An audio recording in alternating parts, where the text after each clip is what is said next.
ഈശോം മിശിഹായ്ക്ക് സ്തുതിയായിരിക്കട്ടെ. വിശുദ്ധരിലൂടെ വിശുദ്ധിയിലേക്ക് എന്ന ഈ പ്രോഗ്രാമിലേക്ക് എല്ലാവരെയും ഏറ്റവും സ്നേഹത്തോടുകൂടെ സ്വാഗതം ചെയ്യുന്നു. സ്നേഹമുള്ളവരെ, ഇന്നേ ദിവസം നമ്മൾ ചിന്തിക്കുന്നത് വിശുദ്ധ റെയ്മണ്ട് പെനഫോർട്ട് എന്ന് പറയുന്ന വിശുദ്ധനെ കുറിച്ചാണ്. ഒരുപക്ഷെ നമുക്കത്ര സുപരിചിതമല്ലാത്ത ഒരു പേരായിരിക്കാം റെയ്മണ്ട് എന്ന് പറയുന്ന വിശുദ്ധൻ. ഈ വിശുദ്ധൻ ഒരു കാലഘട്ടത്തിൽ സഭയ്ക്ക് വേണ്ടി ഒരുപാട് സംഭാവനകൾ ചെയ്ത ഒരു മനുഷ്യനായിരുന്നു. വിശുദ്ധ തോമസ് അക്യുനാസിന്റെ കാലഘട്ടങ്ങളിലൊക്കെ ജീവിച്ച മനുഷ്യനാണ്. വിശുദ്ധ തോമസ് അക്യുനാസിനെ പോലെയൊക്കെ തന്നെ സഭയ്ക്ക് ഒരുപാട് സംഭാവനകൾ നടത്തിയ മനുഷ്യനാണ്. ഈ മനുഷ്യൻ 1175 ജനിക്കുന്നത്. സ്പെയിനിലെ ബാഴ്സലോണയിലായിരുന്നു ജനനം. അദ്ദേഹം ഒരു ഡൊമിനിക്കൻ സഭാംഗമാണ്. ഒപ്പം തന്നെ ഒരു ആർച്ച് ബിഷപ്പാണ്. അങ്ങനെ ഒരുപാട് സേവനങ്ങൾ ഈ മനുഷ്യൻ സഭയിൽ അനുഷ്ഠിച്ചിട്ടുണ്ട്. ഒരുപാട് കാര്യങ്ങൾ സഭയ്ക്ക് വേണ്ടി പ്രവർത്തിച്ച് ചെയ്ത മനുഷ്യനാണ്. ഇദ്ദേഹം 20-ാമത്തെ വയസ്സിൽ അദ്ദേഹം ഡോക്ടറേറ്റ് കരസ്ഥമാക്കിയ മനുഷ്യനാണ്. സിവിൽ ലോയിലും ഒപ്പം തന്നെ കാനോൻ ലോയിലും അദ്ദേഹം ഡോക്ടറേറ്റ് കരസ്ഥമാക്കി. വിശുദ്ധ പീറ്റർ നോളസ്കോയോട് ചേർന്ന് അദ്ദേഹം വീണ്ടെടുപ്പ് മാതാവിൻ്റെ ഔർ ലേഡി ഓഫ് റാൻസം എന്ന് പറയുന്ന സഭ സ്ഥാപിച്ചിട്ടുണ്ട്. അദ്ദേഹം അടിമകളുടെ മോചനത്തിന് വേണ്ടിയിട്ടാണ് അവർ ഈ സഭ സ്ഥാപിച്ചത്. ഒരുപാട് രാജാക്കന്മാരുടെ ആ കാലഘട്ടത്തിൽ ഒരുപാട് നേതാക്കളുടെ മാനസാന്തരത്തിന് അദ്ദേഹം പ്രവർത്തിച്ചിട്ടുണ്ട്. ഒരുപാട് മാനസാന്തരങ്ങൾക്ക് കാരണമായിട്ടുണ്ട് ഇദ്ദേഹത്തിൻ്റെ പ്രഭാഷണങ്ങളും ഇദ്ദേഹത്തിൻ്റെ പഠനങ്ങളും ഒക്കെ. ഇദ്ദേഹം നല്ലൊരു ബുദ്ധിമാനായിരുന്നു. സഭയിൽ അറിയപ്പെടുന്ന ഒരു ബുദ്ധിമാന്മാരെന്ന് പറയുമ്പോൾ സഭയ്ക്ക് വേണ്ടി അങ്ങനെ പ്രബോധനങ്ങളും അങ്ങനെ ചില മേഖലകളിൽ ഒരുപാട് സംഭാവനകൾ നടത്തിയിട്ടുണ്ട്. അതുകൊണ്ട് തന്നെ ഇദ്ദേഹം നല്ലൊരു ഫിലോസഫറായിരുന്നു, ഒരു തിയോളജിയനായിരുന്നു. ഒപ്പം തന്നെ നിയമപരമായ കാര്യങ്ങളിൽ നമ്മുടെ ഇന്ന് കാണുന്ന കാനൻ ലോ, സഭയുടെ ഒരു ഔദ്യോഗികമായൊരു നിയമാവലിയുണ്ട്.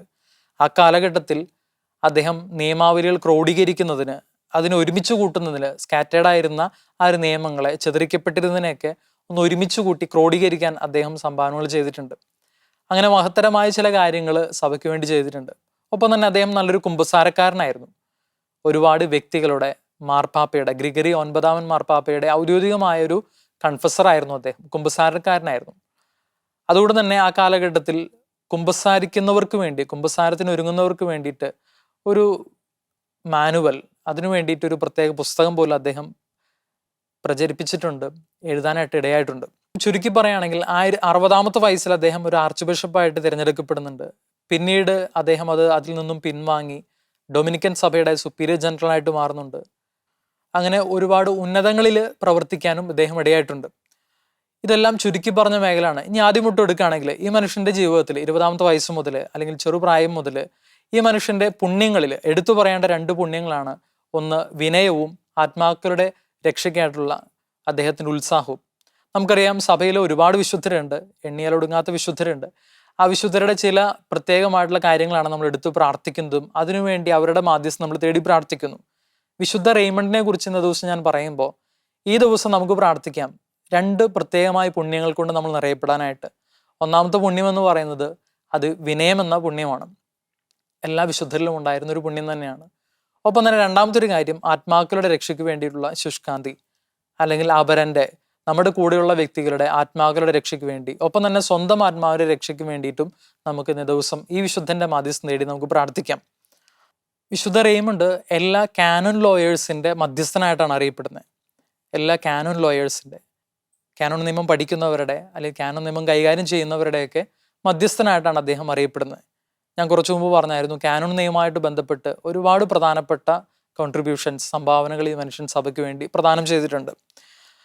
ഇദ്ദേഹം വിദ്യാഭ്യാസ മേഖലകളിൽ ഒരുപാട് സംഭാവനകൾ നടത്തിയിട്ടുണ്ട്. അപ്പോൾ നമ്മൾ ചിന്തിക്കും, വിദ്യാഭ്യാസപരമായ മേഖലകളിലാണോ കൂടുതൽ ഇദ്ദേഹം സ്വാധീനിച്ചിട്ടുള്ളത്? അതുമാത്രമല്ല, അദ്ദേഹത്തിൻ്റെ ബുദ്ധിയും സാമർഥ്യവും പ്രാവീണ്യവും എല്ലാം അദ്ദേഹം എഡ്യൂക്കേഷൻ്റെ മേഖലകളിൽ, വിദ്യാഭ്യാസ മേഖലകളിലും ഒരുപോലെ തന്നെ ആത്മീയമായിട്ടുള്ള മറ്റു മേഖലകളിലും അദ്ദേഹം സംഭാവന ചെയ്തിട്ടുണ്ട്.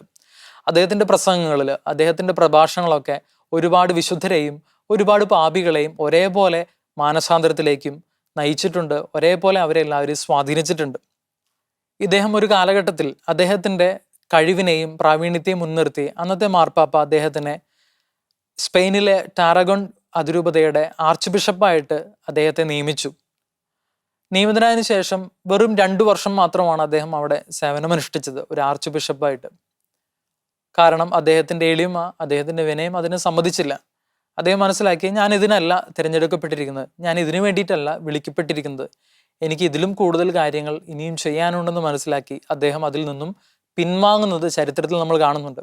പിന്നീട് അദ്ദേഹം അദ്ദേഹത്തിൻ്റെ 60 വയസ്സുകളിൽ ഡൊമിനിക്കൻ സഭയുടെ സുപ്പീരിയർ ജനറലായിട്ട്, മൂന്നാമത്തെ സുപ്പീരിയർ ജനറലായിട്ട് തിരഞ്ഞെടുക്കപ്പെടുന്നു.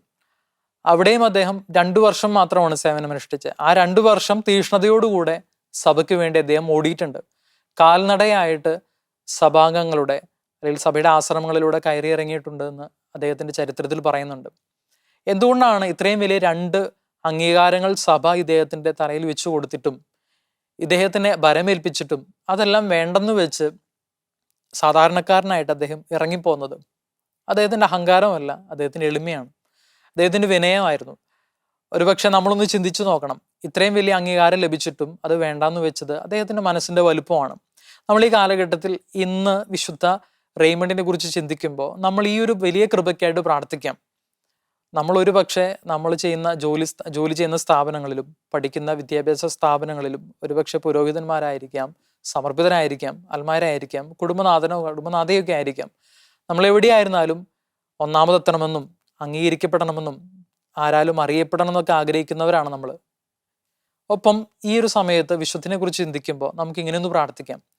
കർത്താവിന് മുമ്പിൽ എളിയവരായിരിക്കാനുള്ള കൃപയ്ക്കായിട്ട് പ്രാർത്ഥിക്കാം. പരിശുദ്ധാമ്മ പ്രാർത്ഥിച്ചതുപോലെ എളിയവരെ കർത്താവ് ഉയർത്തി, ഹൃദയത്തിൽ അഹങ്കരിച്ചിരുന്നവരെ ചിതറിച്ചു.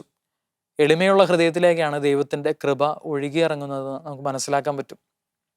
വിശുദ്ധ റെയ്മണ്ട് 100 വർഷത്തോളം ജീവിച്ചു എന്നാണ് രേഖപ്പെടുത്തുന്നത്.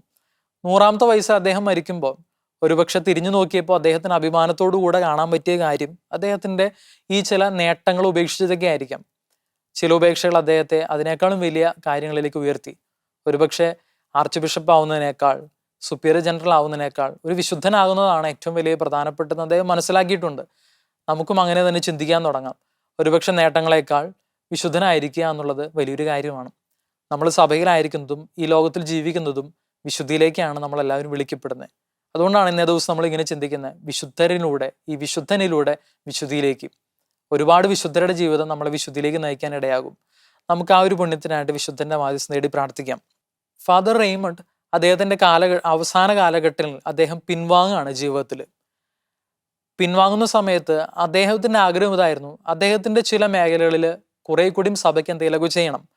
അങ്ങനെ അദ്ദേഹം പ്രഭാഷണങ്ങൾ, ആത്മാക്കളുടെ രക്ഷയ്ക്ക് വേണ്ടിയിട്ട്, പാപികളുടെ മാനസാന്തരത്തിന് വേണ്ടിയിട്ട്, അടിമകളുടെ മാനസാന്തരത്തിന് വേണ്ടിയിട്ട്, അടിമകളുടെ മോചനത്തിന് വേണ്ടിയിട്ടൊക്കെ അദ്ദേഹം പ്രവർത്തിച്ചിട്ടുണ്ട്. അദ്ദേഹത്തിൻ്റെ കൂടെ പ്രവർത്തിച്ച സഹവൈദികരോടും സഹപ്രവർത്തകരോടും അദ്ദേഹം എന്നും ഊന്നൽ കൊടുത്ത് പറയുമായിരുന്നു, ഹീബ്രു ഭാഷയും അറബിക് ഭാഷയും ശരിയായി പഠിക്കണം, ശരിയായി കൈകാര്യം ചെയ്യണമെന്ന് അദ്ദേഹം പഠിപ്പിക്കുമായിരുന്നു.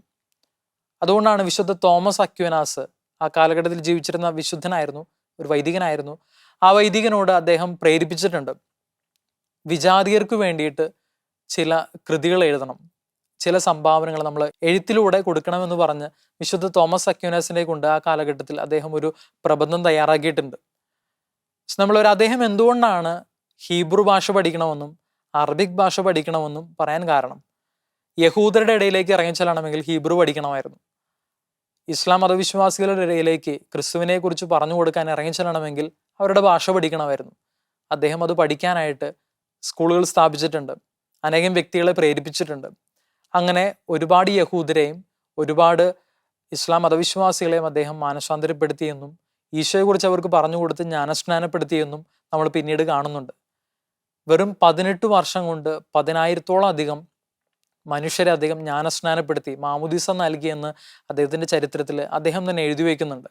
അദ്ദേഹം ഡൊമിനിക്കൻ സഭയുടെ സുപ്പീരിയർ ജനറൽ എഴുതിയ, അവസാന കാലഘട്ടങ്ങളിൽ എഴുതിയ ഒരു കത്തിൽ അദ്ദേഹം ഇത് വ്യക്തമായിട്ട് പരാമർശിക്കുന്നുണ്ട്. 10,000-ഓളം വ്യക്തികളെ നമ്മൾ ചിന്തിക്കുക, ഇങ്ങനെ ഒന്ന് ധ്യാനിക്കാം. നമ്മളൊരു പക്ഷേ 20 വയസ്സായവർ എന്നെ കേൾക്കുന്നുണ്ടായിരിക്കാം, ഒരുപക്ഷെ 30 വയസ്സായവർ കേൾക്കുന്നുണ്ടായിരിക്കാം, 40, 50, 60 എത്ര വയസ്സ് ആയവരും ശ്രദ്ധിക്കുന്നുണ്ടെങ്കിലും നമുക്ക് ഇങ്ങനെ ചിന്തിച്ചു നോക്കാം, എത്ര വർഷത്തോളമാണ് ദൈവം നമുക്ക് ഈ ലോകത്തിൽ ജീവിക്കാനായിട്ട് തന്നിരിക്കുന്നത്? ഈ കാലഘട്ടത്തിൽ എത്ര പേരെ ഈശോയിലേക്ക് അടുപ്പിക്കാനായിട്ട് നമുക്ക് സാധിച്ചിട്ടുണ്ട്? നമുക്കിങ്ങനെ പറയാം, വിശുദ്ധ റെയ്മണ്ട് ഒരു വൈദികനായിരുന്നില്ലേ? വിശുദ്ധ റെയ്മണ്ട് ഒരു ആർച്ച് ബിഷപ്പ് അല്ലായിരുന്നോ? അദ്ദേഹം എത്രയോ അവസരങ്ങൾ അദ്ദേഹത്തിനുണ്ടായിരുന്നു. ഇതൊക്കെ ആയിരുന്നത് കൊണ്ടല്ല അദ്ദേഹം ഈശോയ്ക്ക് വേണ്ടി, ആത്മാക്കൾക്ക് വേണ്ടി പ്രവർത്തിച്ചത്. ഇദ്ദേഹം ജീവിക്കാൻ കാരണം അദ്ദേഹത്തിൻ്റെ തീക്ഷ്ണതയായിരുന്നു. അദ്ദേഹത്തിന് അറിയാമായിരുന്നു, ഞാൻ ഈ ലോകത്തിലേക്ക് വന്നതും ഒരു പുരോഹിതനായിട്ട് വിളിക്കപ്പെട്ടതും അല്ലെങ്കിൽ ഒരു സാധാരണക്കാരനായിട്ട് ജീവിക്കുന്നതുമൊക്കെ ഈശോയ്ക്ക് വേണ്ടിയിട്ടാണ്. തൻ്റെ അറിവ്, എത്രയോ പ്രാവീണ്യമുള്ള മനുഷ്യനാണ്, കഴിവുള്ള മനുഷ്യനാണ്, ഡോക്ടറേറ്റ് ഉള്ള മനുഷ്യനാണ്. 2 ഡോക്ടറേറ്റ് ഉണ്ട്, സിവിലിലും ഒപ്പം തന്നെ കാനോൻ ലോയിലും. ഇത്രയും അറിവുള്ള വ്യക്തി, ഇത്രയും കഴിവുള്ള വ്യക്തി, അദ്ദേഹത്തിൻ്റെ കഴിവ് പണം സമ്പാദിക്കാനോ മറ്റ് പേര് സമ്പാദിക്കാനോ ഒന്നുമല്ല മാറ്റിവെച്ച്. അദ്ദേഹത്തിൻ്റെ കഴിവും കാര്യങ്ങളൊക്കെ അദ്ദേഹം മാറ്റിവെച്ചത് ഈശോയ്ക്ക് വേണ്ടിയിട്ടാണ്, സഭയ്ക്ക് വേണ്ടിയിട്ടാണ്, സഭയുടെ ഉന്നമനത്തിന് വേണ്ടിയിട്ടാണ്. ഇന്ന് നമുക്കുള്ള നിയമങ്ങളും ഇന്ന് നമുക്കുള്ള കുമ്പസാരവുമായിട്ട് ബന്ധപ്പെട്ട മറ്റു കാര്യങ്ങൾ, ധാർമ്മികപരമായിട്ടുള്ള നമ്മുടെ ചിന്തകൾ, ഇതെല്ലാം അദ്ദേഹത്തിൻ്റെ ഒരു സംഭാവന അതിലുണ്ട്. അദ്ദേഹം ഈശോയ്ക്ക് വേണ്ടി മാറ്റിവെച്ചു. നമ്മളായിരിക്കുന്ന സ്കൂളിൽ, നമ്മളായിരിക്കുന്ന വിദ്യാഭ്യാസ സ്ഥാപനങ്ങളിൽ, നമ്മൾ പഠിപ്പിക്കുന്ന ഇടങ്ങളിൽ, പഠിക്കുന്ന ഇടങ്ങളിൽ, ജോലി ചെയ്യുന്ന സ്ഥാപനങ്ങളിൽ, പുരോഹിതരാണെങ്കിൽ പുരോഹിതർ, സമർപ്പിതരാണെങ്കിൽ അവരുടെ ശുശ്രൂഷ മേഖലകളിലൊക്കെ നമുക്കും എന്തെങ്കിലുമൊക്കെ ഈശോയ്ക്ക് വേണ്ടി ചെയ്തു കൊടുക്കാം. ഈശോയ്ക്ക് വേണ്ടി സ്നേഹത്തോടെ ചെയ്യാം, ഉത്സാഹത്തോടുകൂടെ. വിശുദ്ധം പറയുന്ന മനോഹരമായ ചിന്തയുണ്ട്, ശരീരത്തോടുള്ള അടിമത്തത്തേക്കാൾ നീചമാണ് പാപത്തോടുള്ള അടിമത്തം. ശരീരത്തിൻ്റെ അടിമത്തത്തേക്കാൾ ഏറ്റവും നീചമാണ് പാപത്തോടുള്ള അടിമത്തം. അതുകൊണ്ട് നമുക്ക് ഉത്സാഹപൂർവ്വം നമുക്ക് പ്രവർത്തിക്കാം, ഉണർന്ന് പ്രവർത്തിക്കാമെന്ന്. പാപത്തേക്ക് ഉന്മൂലനം ചെയ്ത് വിശുദ്ധിയോടുകൂടി ജീവിക്കാൻ വിശുദ്ധൻ നമ്മളോട് ആഹ്വാനം ചെയ്യുന്നുണ്ട്. ഈ കാലഘട്ടത്തിൽ നമുക്ക് ഇങ്ങനെയൊന്ന് പ്രാർത്ഥിക്കാം. ഈശോയ്ക്ക് വേണ്ടി എന്താണ് ചെയ്യാൻ പറ്റുന്നത്? വിശുദ്ധൻ്റെ മാധ്യസ്ഥം നേടി പ്രാർത്ഥിക്കാം. നമുക്ക് നമ്മുടെ ആയിരിക്കുന്ന ഇടങ്ങളിൽ, നമ്മുടെ സംസാരത്തിൽ, വാക്കിൽ, പ്രവൃത്തിയിൽ, ചിന്തയിൽ, വിശ്വാസത്തിൽ, സ്നേഹത്തിലൊക്കെ ഈശോയ്ക്ക് വേണ്ടി പ്രവർത്തിക്കാനും മറ്റുള്ളവരുടെ മുമ്പിൽ മാതൃകയായിട്ട് ജീവിക്കാനായിട്ട് നമുക്ക് സാധിക്കട്ടെ. വിശുദ്ധ പൗലോസ്ലീഹ പറയുന്നുണ്ടല്ലോ, അവസരങ്ങൾ, സാഹചര്യം അത് അനുകൂലമാണെങ്കിലും പ്രതികൂലമാണെങ്കിലും പ്രസംഗിക്കുക. നമുക്ക് ഇങ്ങനെ ചിന്തിച്ചു നോക്കാം, നമ്മുടെ കുടുംബത്തിലും ആയിരിക്കുന്ന ഇടങ്ങളിലൊക്കെ സാഹചര്യം പ്രതികൂലമായിരിക്കും, തീർച്ചയാണ്. വിശുദ്ധ റെയ്മണ്ട് ജീവിച്ച കാലഘട്ടമല്ല നമ്മൾ ജീവിക്കുന്ന കാലഘട്ടം. ഒരുപാട് മാറിക്കഴിഞ്ഞു, ഒരുപാട് ഓരോ ദിവസവും മാറിക്കൊണ്ടിരിക്കുന്നു അതിവേഗത്തിൽ. നമ്മളിങ്ങനെ ചിന്തിച്ചു നോക്കിയേ, അതിവേഗത്തിൽ മാറുമ്പോഴും നമ്മളായിരിക്കുന്ന അവസ്ഥയിൽ നമ്മൾ സന്തോഷത്തോടെ, പ്രത്യാശയോടുകൂടെ വിശുദ്ധ റെയ്മണ്ടിനെ പോലെ നമ്മളായിരിക്കുന്ന സാഹചര്യത്തിൽ സന്തോഷത്തോടെ ജീവിക്കുമ്പോൾ ആളുകൾ നമ്മളോട് ചോദിക്കും, എങ്ങനെ സാധിക്കുന്നു, എന്താണ് ഇതിൻ്റെ പിന്നിൽ? നമുക്ക് പറയാൻ പറ്റും, ഈശോ ആണ് ഇതിൻ്റെ പിന്നിൽ, എൻ്റെ വിശ്വാസമാണ് ഇതിൻ്റെ പിന്നിൽ എന്ന് പറയുമ്പോൾ മറ്റുള്ളവർ അത് തേടാൻ തുടങ്ങും, അന്വേഷിക്കാൻ തുടങ്ങും. നമ്മൾ ഇറങ്ങിച്ചെന്ന് ജ്ഞാനസ്നാനം കൊടുത്തില്ലെങ്കിലും ഈശോ അറിയാനായിട്ട് ഒരുപാട് പേര് പുറകെ വരും. അത് ഇന്നിൻ്റെ സാധ്യതയാണ്, നമുക്കത് പ്രയോജനപ്പെടുത്താം, നമുക്ക് പ്രാർത്ഥിക്കാം. സ്നേഹമുള്ളവരെ, ഈ വിശുദ്ധൻ്റെ ജീവിതത്തിൽ ഒരു കാര്യം കൂടിയുണ്ട്. അദ്ദേഹം മാനസാന്തരപ്പെടുത്തിയ ഒരുപാട് പേര്, ഞാൻ ആദ്യമേ പറഞ്ഞായിരുന്നു, വിശുദ്ധരെയും പാപികളെയും ഒരേപോലെ സ്വാധീനിച്ചിരുന്ന മനുഷ്യനാണ്. ഇതിൽ ആരഗണിലൊരു രാജാവിനെ കുറിച്ച് അദ്ദേഹത്തിൻ്റെ ചരിത്രത്തിൽ പറയുന്നുണ്ട്. അദ്ദേഹത്തെ മാനസാന്തരപ്പെടുത്തിയ വ്യക്തിയാണ് വിശുദ്ധ റെയ്മണ്ട്. മാനസാന്തരത്തിന് ശേഷം ഫാദർ റെയ്മണ്ടും ഈ ആരഗണിലെ രാജാവുമായിട്ട് ഇവർ ഒരുമിച്ച് ഒരിക്കലൊരു ദ്വീപിൽ പോകാനായിട്ടിടയായി. അവിടെ ചെന്നപ്പോൾ അദ്ദേഹത്തിൻ്റെ ബലഹീനത വീണ്ടും ഉണരുകയാണ്. അദ്ദേഹം മാനസാന്തരപ്പെട്ടുവെങ്കിലും അദ്ദേഹത്തിനുള്ളൊരു ബലഹീനത ഉണ്ട്. വിവാഹേതര ബന്ധങ്ങളിലേക്ക്, വ്യഭിചാര പാപത്തിലേക്ക് അദ്ദേഹം പോകുമായിരുന്നു. സ്ത്രീകളുമായിട്ടുള്ള ബന്ധത്തിലേക്ക് അദ്ദേഹം ഒരുപാട് പോകുമായിരുന്നു. അങ്ങനെ പോകാൻ തുടങ്ങുന്ന സമയത്ത് ഇത് കണ്ട് ഒരിക്കൽ റെയ്മണ്ട് പറയും, എനിക്ക് തിരിച്ചു പോകണം, ഈ ദ്വീപിൽ നിന്നും തിരിച്ച് ബാഴ്സലോണയിലേക്ക് പോകണമെന്ന് പറയുമ്പോൾ അദ്ദേഹത്തെ അതിൽ നിന്നും തടസ്സപ്പെടുത്തും. അങ്ങനെ അദ്ദേഹം ഷാഠ്യത്തോടുകൂടി തിരിച്ചു പോകാനായിട്ട് ഉദ്യമിക്കുമ്പോൾ കപ്പലുകളിലാണ് പോകേണ്ടത്.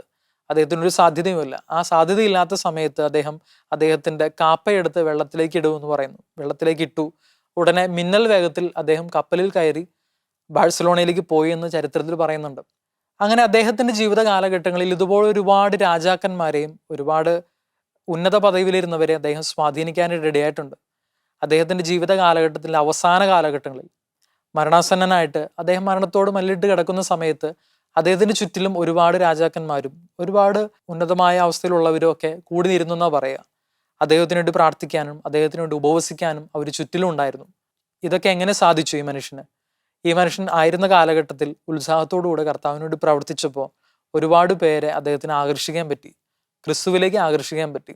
അദ്ദേഹത്തിലേക്കല്ല, മറിച്ച് ഈശോയിലേക്ക് ആകർഷിക്കാൻ പറ്റി.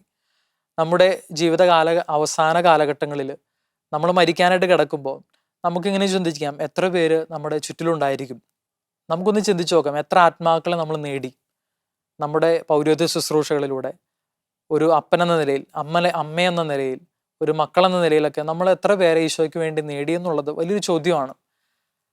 തൻ്റെ വിശുദ്ധരുടെ മരണം കർത്താവിൻ്റെ സന്നിധിയിൽ അമൂല്യമാണെന്നാണ് വചനം പറയുക, സങ്കീർത്തന വചനം. നമുക്ക് വിശുദ്ധരായിട്ട് മരിക്കാം. കർത്താവിൻ്റെ സന്നിധിയിൽ നമ്മൾ വിശുദ്ധരായിരിക്കട്ടെ എപ്പോഴും. ഓരോ വിശുദ്ധൻ്റെയും ജീവിതം നമ്മളെ ഇതൊക്കെയാണ് പഠിപ്പിക്കുന്നത്. വിശുദ്ധ റെയ്മണ്ടിൻ്റെ ജീവിതം നമ്മൾ ഇന്ന ദിവസം ധ്യാനിക്കുമ്പോൾ 2 പ്രത്യേക പുണ്യങ്ങൾക്കായിട്ട് നമുക്ക് പ്രാർത്ഥിക്കാം. ആദ്യത്തെ പുണ്യം വിനയം എന്ന പുണ്യമാണ്. തൻ്റെ സൗഭാഗ്യങ്ങളും ഭൗതികമായിട്ടുള്ള സുഖങ്ങളും പേരും പ്രശസ്തിയൊക്കെ വേണ്ടെന്ന് വെച്ച് സാധാരണക്കാരനായിട്ട് ജീവിക്കാൻ ഇദ്ദേഹം തയ്യാറെടുത്തു, അതിനുവേണ്ടി പരിശ്രമിച്ചു. രണ്ടാമത്തെ പുണ്യം ആത്മാക്കളുടെ രക്ഷയ്ക്കായിട്ട് ഇദ്ദേഹം അക്ഷീണം പ്രവർത്തിച്ചിട്ടുണ്ട്. ഈ മനുഷ്യനെ പോലെ മറ്റുള്ളവർക്ക് വേണ്ടി പ്രവർത്തിക്കാം, അവരുടെ നന്മയ്ക്ക് വേണ്ടി, അവരുടെ ആത്മാവിൻ്റെ രക്ഷയ്ക്ക് വേണ്ടി നമുക്ക് പ്രവർത്തിക്കാനായിട്ട് സാധിക്കട്ടെ. ഒപ്പം തന്നെ ഇദ്ദേഹം പഠിപ്പിച്ച ഒരു മഹനീയമായ കാര്യം കുമ്പസാരത്തിൻ്റെ പ്രാധാന്യത്തെക്കുറിച്ചാണ്. കുമ്പസാരത്തിന് വേണ്ടിയിട്ട് നമ്മുടെ ഈ കാലഘട്ടത്തിൽ കുമ്പസാരം എന്ന കൂദാശ വിശുദ്ധിയിലേക്കുള്ള ഒരു കവാടമാണ്, സ്വർഗത്തിലേക്കുള്ള ഒരു കവാടമാണ്. നമുക്ക് ഏറ്റവും മാക്സിമത്തിൽ അത് പ്രയോജനപ്പെടുത്താം. കുമ്പസാരത്തിൻ്റെ പ്രാധാന്യത്തെപ്പറ്റി മറ്റുള്ളവരോട് പറയാം, നമുക്കും ധ്യാനിക്കാം, നമുക്കതൊരു മാർഗമാക്കി മാറ്റാം. അങ്ങനെ ഈ വിശുദ്ധൻ്റെ ജീവിത കാലഘട്ടം 100 വർഷങ്ങൾക്ക് ശേഷം 1275 അദ്ദേഹം മരിക്കുകയാണ്.